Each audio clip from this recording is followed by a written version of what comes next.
vous allez bien? Alors aujourd'hui, on se retrouve pour une vidéo sur comment être heureux et positif au quotidien. C'est un thème important que je vais traiter aujourd'hui dans cette vidéo. Alors le premier conseil que je pourrais vous donner, auquel j'ai pensé en réfléchissant à cette question, c'est de se recentrer sur le moment présent. En fait, afin d'être heureux au quotidien, il peut être nécessaire d'oublier le passé et de se centrer uniquement sur le présent. Il est capital de ne se préoccuper majoritairement que du présent et de l'avenir. Parce que par définition, quand vous y réfléchissez, le passé n'existe plus. Et le seul moment qui compte réellement, en tout cas à vos yeux, et qui doit compter, et qui doit occuper la majorité de vos pensées, c'est le présent et l'avenir. En outre, ne revivez le passé que s'il vous apporte des souvenirs positifs. Il faut savoir percevoir, voir le verre à moitié plein, et d'éviter à tout prix les ruminations négatives, car elles vous font perdre un temps et une énergie précieuse que vous pourriez consacrer à d'autres projets. Donc en outre, n'essayez de vous remémorer que les moments positifs, voilà, qui vous apportent quelque chose, qui vous rendent heureux de votre passé. Les ruminations, ça peut être quelque chose qu'on peut sous-estimer en se disant que c'est pas grave, mais en fait ça vous fait perdre un temps, un espace cognitif et une énergie précieuse. C'est-à-dire que la vie ne dure pas éternellement. Si par exemple vous avez vécu un événement traumatique ou un événement négatif dans le passé, il faut pas minimiser ce que vous avez vécu, mais dites-vous qu'en fait, je prends l'exemple par exemple d'un boxeur qui se serait pris un KO, quelqu'un qui aurait vécu un échec. Vous avez 2 choix en fait, vous avez 2 options et vous devez faire un choix dans tous les cas. Soit vous ressassez le chaos où vous vous êtes pris, ou l'échec que vous avez connu, vous ressassez, vous vous infligez cette sorte de torture mentale, entre guillemets, et vous souffrez au quotidien, sachant que la vie ne dure pas éternellement et que donc vous vous empêchez de profiter de la vie et des moments heureux que vous pourriez potentiellement vivre dans le futur, ou soit vous décidez de passer immédiatement à autre chose, voilà, de vous dire bon bah voilà, je me suis pris, j'ai vécu, je sais pas, un échec, mais c'est pas grave, c'est difficile, mais c'est pas grave, je ne m'inflige pas cette sorte de torture mentale et je passe directement à autre chose. Je, oui, je pense positif et je me concentre uniquement sur l'avenir. Voilà. Pour vous recentrer sur le moment présent, il y a plusieurs méthodes. La première, ça peut par exemple être d'essayer des méthodes de méditation de pleine conscience ou encore de sophrologie ou de cohérence cardiaque. Ces méthodes peuvent vous être d'un grand secours. Voilà, je sais que moi j'avais expérimenter ça et ça fonctionne très bien, notamment la cohérence cardiaque, ça prend peu de temps chaque jour et pourtant ça peut avoir un impact très positif dans votre vie, ça peut avoir vraiment des effets très bénéfiques.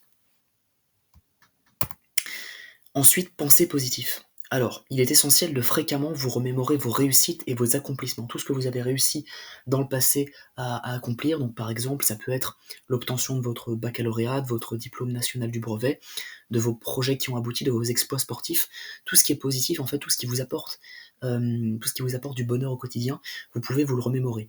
Donc voilà, faut penser positif. En fait, il faut que, si vous voulez, votre subconscient, votre psyché, en tout cas, s'imprègne de pensées positives. Et qu'au quotidien, en fait, ce qui défile dans votre esprit, dans votre tête, lorsque par exemple vous ne pensez à rien, ce soit des choses positives. Alors ça peut être difficile de contrôler ce à quoi on pense, mais c'est possible, hein. Si on s'entraîne à se remémorer fréquemment nos réussites, nos accomplissements, déjà ça contribue à notre confiance en nous, parce qu'on se dira qu'on est capable de réussir des choses dans le futur, puisqu'on a déjà accompli de belles choses, de grandes choses dans le passé, et donc ça nous permet voilà, d'être bien au quotidien en fait. Ça contribue fortement à notre bien-être. Donc voilà, si par exemple vous avez du mal à réussir quelque chose dans le passé, mais que vous avez fini par le réussir, pensez-y en fait. Paradoxalement, plus vous avez eu, on va dire, au départ, au départ de difficulté à réussir quelque chose, plus vous serez fier lorsque vous le réussirez. Si par exemple vous avez eu du mal à avoir votre bac et que vous l'avez obtenu, vous serez peut-être plus fier de vous que si vous l'aviez obtenu facilement en claquant des doigts en fait, parce que vous avez dû voilà, faire des efforts, persévérer, être tenace, et donc la récompense n'en est que plus grande et ne vous apportera que plus de plaisir.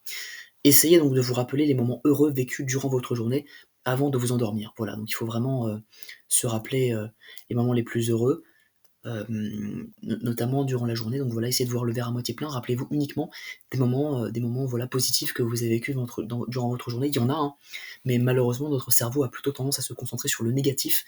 C'est un mécanisme automatique, alors que forcément, ce qui serait bon pour vous, en tout cas, ce serait de se concentrer sur les moments heureux, sur le positif dans votre journée. Ensuite, troisième conseil que je pourrais vous donner, c'est d'avoir des projets.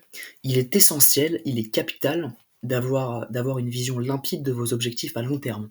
En outre, essayez de visualiser de façon claire, nette et précise vos objectifs sur le moyen et long terme. Il faut que ce soit limpide pour vous, il faut que ce soit cristallin, que ce soit clair comme de l'eau de roche, et que vous ayez une vision de vos projets, et que vous les visualisiez. En fait, le pouvoir de la visualisation, c'est très sous-estimé, mais pourtant c'est très important. Il faut que vous puissiez visualiser vos projets sur du long terme, et que vous sachiez en fait précisément où vous allez, dans quelle direction, et comment vous allez y aller. Donc si par exemple, vous voulez avoir votre diplôme, donc votre licence ou votre master, il faut que vous visualisiez en train d'avoir votre diplôme, en train voilà, à votre remise des diplômes, et que vous pensiez en vous disant, bon, d'accord, qu'est-ce que je dois mettre en place au quotidien pour réussir ça. Donc en conséquence, mettez en place des actions concrètes au quotidien pour atteindre cet objectif. Combien de temps chaque jour est-ce que vous passez à travailler sur vos rêves? On y pense souvent, on se dit oui, c'est un rêve, j'aimerais bien, mais est-ce que vous êtes prêt à mettre au quotidien en place des actions pour y parvenir? Parce que par exemple, si vous voulez être musclé, si vous voulez avoir un meilleur salaire, est-ce qu'au quotidien vous travaillez plus, vous allez à la salle de sport, ou est-ce qu'au quotidien, voilà, vous travaillez plus que les autres, vous travaillez plus intelligemment que les autres? Est-ce que vous êtes allé voir votre patron, par exemple, si vous voulez une promotion? Est-ce que vous mettez en place des actions concrètes? Est-ce que vous faites preuve d'assertivité, de détermination? Évitez à tout prix la procrastination et ne vous découragez pas. En outre, voilà, il faut vraiment essayer, par exemple, si je sais pas, vous rêvez de devenir marathonien, et ben n'hésitez pas dans votre chambre à afficher des posters de marathoniens, tout simplement, ou des photos de marathon. Parce que le fait de visualiser en permanence vos objectifs, notamment grâce à des posters ou à des images, ça peut être vraiment, vraiment très bénéfique.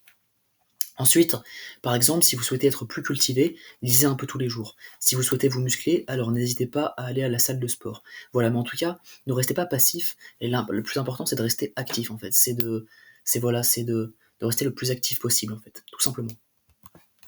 J'espère en tout cas que cette vidéo vous aura plu. J'ai essayé de vous donner des conseils pertinents, des conseils, oui, les plus intelligents possibles. En tout cas, j'ai essayé pour que vous soyez heureux au quotidien et pour que vous soyez plus positif.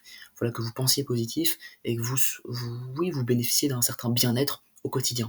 Donc, merci à tous. J'espère que cette vidéo vous aura été utile et je vous souhaite une bonne journée.